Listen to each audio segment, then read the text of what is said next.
ఓం గంగణపతే నమ ఐం సరస్వత్యే నమ క్రీం క్రీం మహాకాళికాయ నమ ద్రాం దత్తాత్రేయాయ నమ శ్రీరామ జయ రామ జయ జయ రామ రామాయ నమో నమ ఓం నమ శివాయ శివాయ గురువే నమ ద్రాం దత్తాత్రేయాయ నమ ఓం నమో భగవతే మేధా దక్షిణావర్తే మహ్యం మేధాం ప్రజ్ఞాం ప్రయచ్చస్వ క్లీం కృష్ణాయ గోవిందాయ గోపీజనవల్లభాయ శ్రీకృష్ణ పరబ్రహ్మణే పరజ్యోతిషే నమ మాతృభ్యో పితృభ్యో ఋషుభ్యో గురుభ్యో నమో నమ. యూట్యూబ్ ప్రేక్షకులకు అందరికీ కూడా నమస్కారం అండి. నేను పాలపర్తి గురునాథ శర్మ జ్యోతిష్యం వాస్తు సిద్ధాంతిని.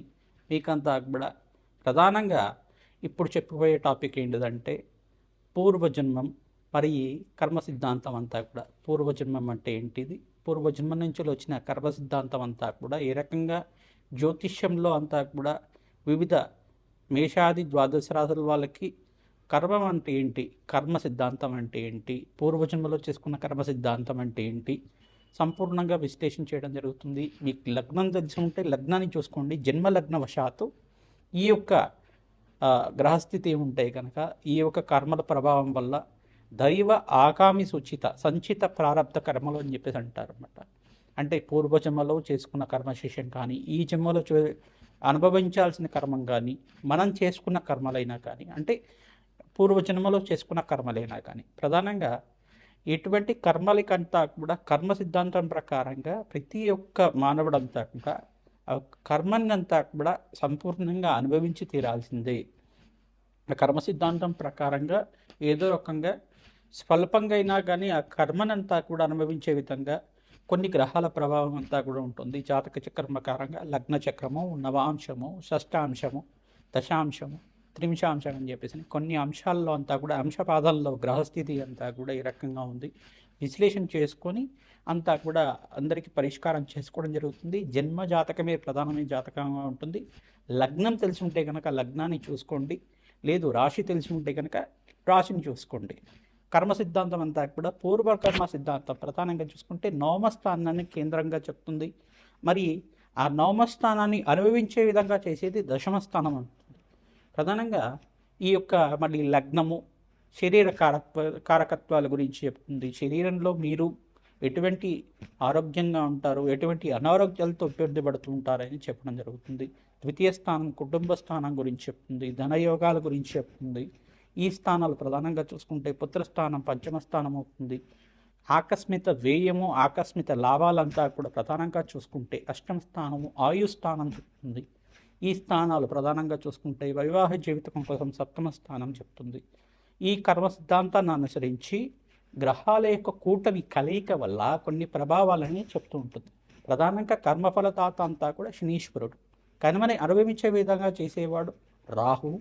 మరి కొన్ని గ్రహాల యొక్క ఉగ్రగ్రహాలు అని చెప్పేసి ఉంటాయి. ప్రధానంగా కొన్ని గ్రహాలతోటి ఒక కలయిక సంయోగం వల్ల వాటి ప్రభావం అంతా కూడా ప్రబలంగా అనుభవించే విధంగా చేస్తూ ఉంటాయి అన్నమాట. సూర్య రాహుల్ కలయిక కానీ సూర్య కేతు కలయిక కానీ ఇది గ్రహణ యోగం కింద మారుతూ ఉంటుంది.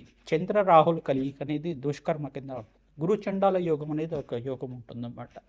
బృహస్పతి రాహు కలయిక అనేది కొన్ని స్థానాల్లో అది అవయోగం కింద మారుతూ ఉంటుంది. లగ్నవశాత్ అంతా కూడా విశ్లేషణ చేసుకోవడం జరుగుతుంది. మీ పూర్వజన్మలు చేసుకున్న పుణ్య ఫలితాన్ని ఈ జన్మలో అనుభవించే విధంగా, మరి ఇప్పుడు చేసుకున్న ఫలితాలంతా కూడా మరో జన్మలో అనుభవించే విధంగా దానికి కర్మ సిద్ధాంతాలంతా కూడా క్యారీ ఫార్వర్డ్ అవుతూ ఉంటుందన్నమాట. ప్రతి నిమిషం కూడా మీరు చేసుకున్న కర్మలు ఇక్కడ ఉంటుందన్నమాట. మోక్ష మార్గం కోసం పుణ్యకర్మలు ఆచరిస్తూ ఉండడం, దైవ కృప వల్ల మోక్ష స్థితి పొందడం అనేది కర్మ సిద్ధాంతం ప్రకారంగా సంపూర్ణంగా విశ్లేషణ చేయడం జరుగుతుంది. దైవ ఆగామి సుచిత సంచిత ప్రారంభ కర్మలు అని చెప్పేసి అంటారు. అంటే పూర్వజన్మలో చేసుకున్నది, ఈ జన్మలో చేయబోయేది, ఈ జన్మలో చేసింది, ఈ జన్మలో అనుభవించాల్సింది, మరి మరు జన్మలో కూడా ఇటువంటి కర్మలంతా కూడా క్యారీ ఫార్వర్డ్ అవుతూ ఉంటాయి.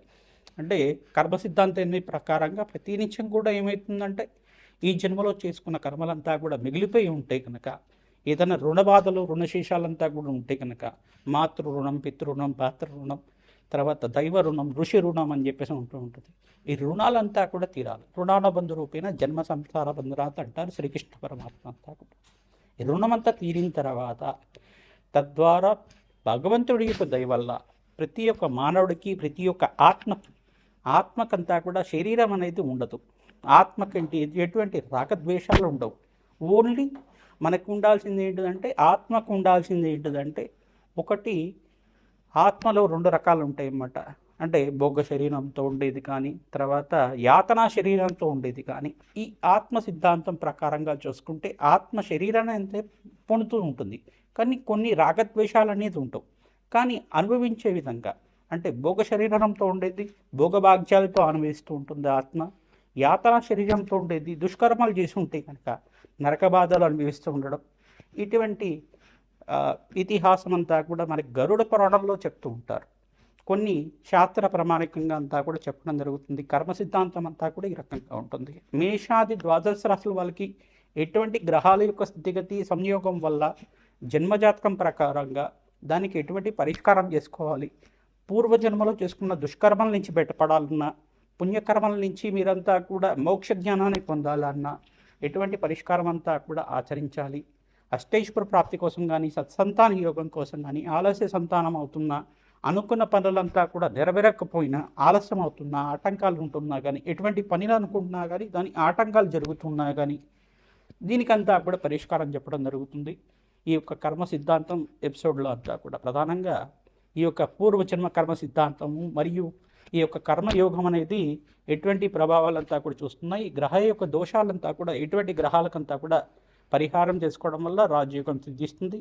సంపూర్ణమైన ఆనందమైన జీవితం జీవించిన తర్వాత, అష్టైశ్వర ప్రాప్తితోటి ఆనందమైన జీవితం జీవించిన తర్వాత మోక్ష జ్ఞానం పొందే విధంగా ఎటువంటి పరిహారాలంతా కూడా ఆచరించాలి, ఎటువంటి కర్మల వల్ల ఎటువంటి కర్మలు వస్తున్నాయి అనేది క్లుప్తంగా విశ్లేషణ చేయడం జరుగుతుంది. తులారాశి తులాలగ్న జాతకులకి ప్రధానంగా చూసుకుంటే పూర్వకర్మ సిద్ధాంతము, పూర్వకర్మ ఫలితాలంతా కూడా ఈ రకంగా ఉంటాయి. ఈ యొక్క పూర్వకర్మ సిద్ధాంతం అంతా కూడా నవమస్థానాన్ని గురించి చెప్తారు. ప్రధానంగా పూర్వకర్మం అంటే ఏంటిది? దైవ ఆగామి సూచిత సంచిత ప్రారంభిత కర్మ అనేది కర్మ సిద్ధాంతం ప్రకారంగా చెప్పడం జరుగుతుంది. జన్మాంతరంగా వచ్చిన కర్మలు, ఆగామి సూచితంగా పూర్వజన్మలో వచ్చిన కర్మలు, ఈ జన్మలో వచ్చిన ప్రారంభ కర్మల గురించి సంపూర్ణంగా విశ్లేషణ చేయడం జరుగుతుంది జ్యోతిష శాస్త్రంలో అంతా కూడా. లగ్నం తెలిసి ఉంటే కనుక తులారాశి తులాలగ్న జాతకులు జన్మలగ్నం ఏదైతే తెలిసి ఉంటే ఆ లగ్నాన్ని చూసుకోండి. లేదు తులాలగ్న జాతకులు అయితే కనుక తులలగ్నాన్ని చూసుకోండి. రాశి తెలిసి ఉంటే కనుక రాశిని చూసుకోండి. ప్రధానంగా లగ్నవశాత్తు లగ్నచక్ర ప్రకారంగా లగ్నాధిపతి, పంచమాధిపతి, ద్వితీయాధిపతి, నవమాధిపతి, సప్తమాధిపతి, అష్టమాధిపతి, దశమాధిపతి యొక్కరంగా ఉండాలి. ఈ స్థానాలంతా కూడా ప్రధానమైన స్థానాలు, కర్మ ఫలితాన్ని అనుభవించే విధంగా చేసే స్థానాలు అని చెప్పేసి అంటారు. ఈ యొక్క పంచమ స్థానం సంతానానికి కారకత్వం అవుతుంది.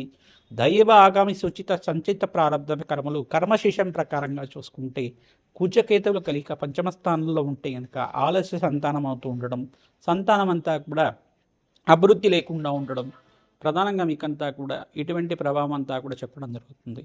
ప్రధానంగా చూసుకుంటే ప్రతినిత్యం కూడా భగవంతుడి ఆరాధన చేయాలి.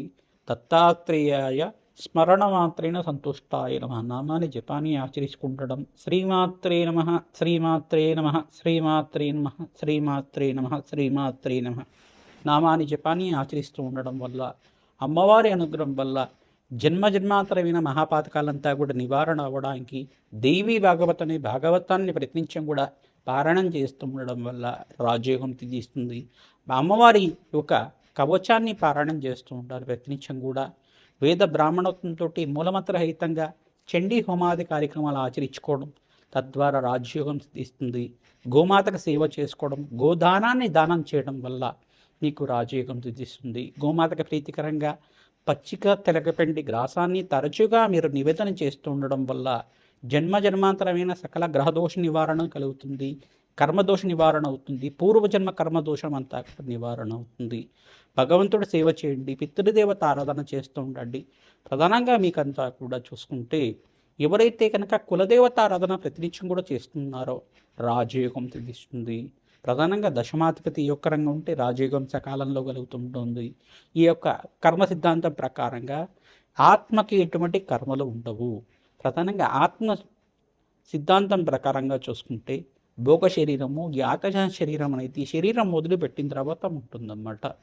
ఈ యొక్క కర్మ సిద్ధాంతం ప్రకారంగా చూసుకుంటే యాతనా శరీరంతో దుష్కర్మలు చేసి ఉంటే ఇంకా ఆ దోష నివారణ కోసం అంతా కూడా కర్మలు అనుభవించే విధంగా చేస్తూ ఉంటారు. భోగ శరీరంతో పుణ్యకర్మలు ఆచరించిన వాళ్ళకి, భగవంతుడి యొక్క నామస్మరణ ప్రత్యక్షం కూడా చేసిన వాళ్ళకి, భగవంతుడి యొక్క సేవ చేసిన వాళ్ళకి పుణ్యలోక ప్రాప్తి కలుగుతుంది, శాశ్వత పుణ్యలోక ప్రాప్తి కలుగుతుంది. తద్వారా మీకంతా కూడా మోక్ష మార్గం అంతా కూడా నెరవేరడానికి భగవంతుడి యొక్క సేవ చేయండి, రాజయోగాన్ని పొందండి. శ్రీమాత్రే నమః.